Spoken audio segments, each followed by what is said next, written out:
Leaked emails, blood test results, and a full steroid cycle breakdown. That's what we're going to be getting into in this video, and it is shocking to say the least. Primals. Oh boy. Oh boy. How's this for some controversy? Liver King just got exposed. And he got exposed by none other than Derek, More Plates, More Dates. Derek actually made a documentary style video, kind of just breaking down the emails and essentially the $15,000 a month that the Liver King was spending on steroids and supplement use. It's an hour-long video. I'll link it down in the description below if you want to go check it out for yourself. To be honest, most people in the fitness industry probably knew that this dude wasn't natural. But to the general population, some people thought this may have been possible to do naturally, which kind of led to misleading a portion of his primal following to have unrealistic results, which further then leads them to buy his products. Now, if you think about it, this dude has 1.7 million followers on Instagram. Say even 5% of people thought he was natural. That's still 85,000 people. And even that, say only 3% thought he was actually natural. That's still 51,000 people.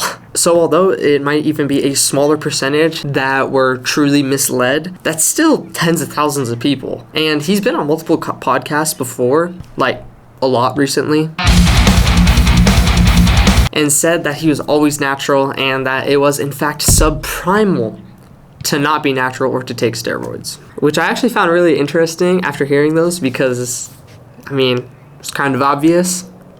Now, don't get me wrong, this video isn't just to trash on the dude. I mean, to be honest, he is no chump. Contrary to popular belief, a lot of people think this guy's an idiot, and to be honest, he's quite brilliant.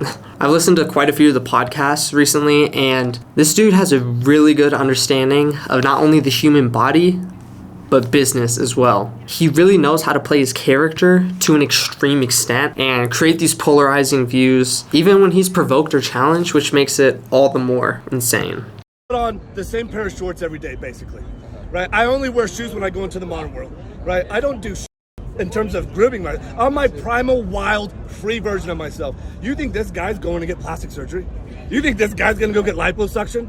And if I were gonna go get liposuction, I'll tell you right now, it wouldn't be on the app. Of course, the more controversy around him, the more people talk about him, the more fame he gets, the more people buy his products, the more money he gets. So if you genuinely care or think this is going to bring him down, it's really not, to be honest. It's, if anything, going to blow him up even more, make him more popular. Although I guess because now there's technically physical proof out on the internet, and he actually just recently came out with an apology video reinforcing that these are in fact true statements and that he was not natural and is not natural. Yes, I've done steroids, and yes, I am on steroids, monitored and managed by a trained hormone clinician. However, I don't think that this is going to lead that many people, even if they were misled, to stop buying his products or stop creating content on him or even watching his content. Now, there's a lot of people that lie on social media, and that really sucks because there's so many more people that want to actually create a good community and share actual good information with others, and sometimes it gets flushed out a lot because, you know, the SARM goblins. I mean, when you think about it, how many natty or nots have we seen in the past 5 years? This is essentially because of the combo of a variety of things, including social media is a lot more prevalent nowadays. So we're just seeing more extreme physiques all across the world as opposed to in our town or city, even if they are actually natural. However, with people we see, like the Liver King, a lot of people claim natural because they don't want others to undermine all the hard work they put into it. Because let's be honest, when you hear someone is on steroids, you just assume they blew up. You assume they didn't have to do anything to really get there. There's actually a bunch of people out there that are on steroids that look like normal people. There's nothing special about them. They look exactly like a normal dude or girl. But the natural immediate response is to assume, boom, they just Jay Cutler all of a sudden. And that's not really how it works, to be honest. Genetics play a huge factor in that, like it does with a lot of other things. And whether or not they have the androgen receptors to become hyper responders or hypo responders to steroids. Some people can blow up and look similar to Jay Cutler, which often do become the IFBB pros, but a lot of people don't tend to have that response. And in fact, they do add some sort of muscle on them, but they don't just blow up and become huge. And if anything, you have to be more dialed in when you're on steroids because of all the side effects that it may cause and all the potential issues that can occur with such. And with that being said, some people think everybody is on something, while others don't think The Rock is on anything. So really, isn't it kind of just a lose-lose? Or maybe even a win-win? Because people are going to think you're either lying about being natural or not natural, or judge you differently coming out and saying you take steroids because, you know, it's not a well-conceived notion across the general population. That being said, it kind of is a trend right now to hop on gear, and I really don't know why everyone thinks it's so cool all of a sudden, especially when there's a crap ton of stuff that could actually go wrong with you doing such a thing. For example, you could have liver issues, kidney issues, your heart becomes enlarged, you get terrible acne, back knee, chest knee, terrible mood swings, extreme anxiety, and to top it all off, your balls stop working. And that's just for the men. For the women, it's actually much worse, but let's just keep it at a surface level with you grow some facial hair and your voice deepens and you essentially become a man. So not only are all of these the physiological side effects of steroids, but there's also a huge mental effect as well. And that is when you come off cycle, you look much worse than what you did when you were on cycle. You're smaller, you're not as shredded, you're not nearly as strong. You think maybe someone with body dysmorphia or already has mental issues with their body image, you think they maybe already struggle a bit? Imagine hopping on, blowing up, looking the best you've ever looked in your life, and then you still might look better than what you did when you were completely natural, but that's still gonna bother you that you're not at your fullest potential 100% of the time. So in all honesty, it can make your body dysmorphia 1,000 times worse. This stuff just isn't cool. I know a lot of people post themselves, they just want to see their massive freaking delts, but they don't mention that they're going through extreme anxiety the other 20 hours of the day. Now don't get me wrong, I do know there's quite a variety of reasons to why people won't admit that they're on something or they're not. Some people don't want to say it because it hurts their brand. For example, The Rock, he's the people's man. The general population is going to seem completely different if he comes out, or even if his stack just gets exposed. News channels, any source of media is going to pick up on it and run with it and blow it out the water, and everybody's going to be all over it. Kind of like we are with the Liver King right now. So for someone like The Rock, it's more of a brand thing for him. That being said, there's also kids who are rather high up in the fitness industry right now, and some of them just don't want their parents to know, and even to the extent of it might be illegal in their country. So I don't see why they would come on and just admit it if they had a bunch of other issues that could be caused and straight up admit some sort of felony.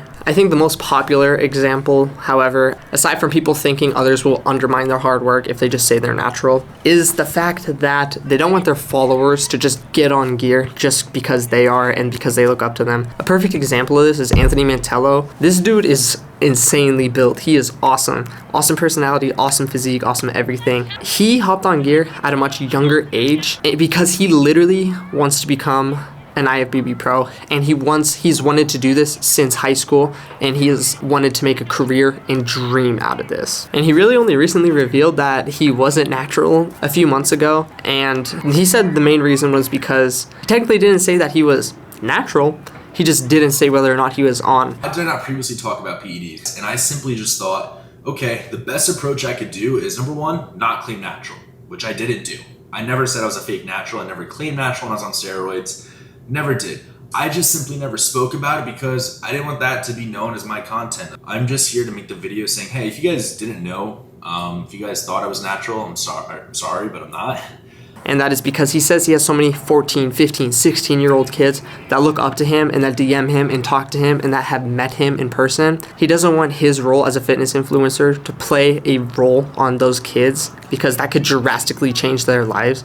I have a platform and I'm a social media influencer. So previously, my mindset and why I never talked about PEDs was because I have an influence on you guys. I didn't want to influence you guys to take PEDs. And this is really such a big deal because especially kids, teenagers, even young adults, they see more of the short-term benefit and gain, and they don't really pay attention to what effect it might have on them in the long run.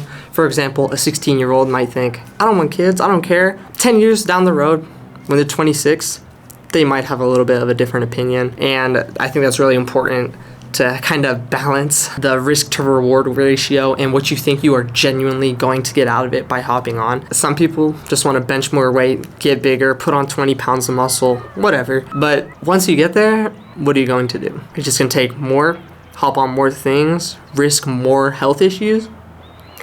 I mean, it's kind of up to you, isn't it? Now, to make it clear, I really don't care if you're on gear or not. If anything, I think just in 99.99% of situations, everyone just wants to see some honesty. We don't want these unrealistic expectations. Even in situations where it is to protect your audience and these younger kids from following in your footsteps because they are so inspired by you, I think it is important to keep in mind that they are their own people and they make their own decisions. And if they are either uneducated enough or dumb enough to hop on anabolic steroids without doing any sort of formal research or have a basic understanding, even an advanced understanding of how this is going to affect them in the long run, then is kind of a little bit their fault, no?